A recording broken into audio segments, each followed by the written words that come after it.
All ePay clip hidden deck fastener systems require the initial board to be installed with a face-driven screw.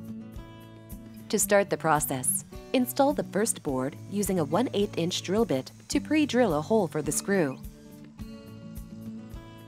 Next, use a 3/8-inch bit for the countersink hole, which will allow the wooden plug to fit in perfectly.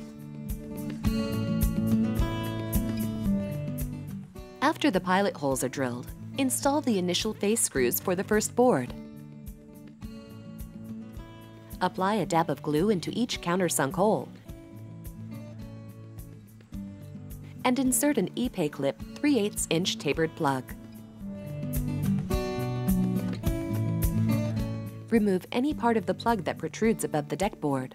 You can accomplish this by using a small saw or belt sander.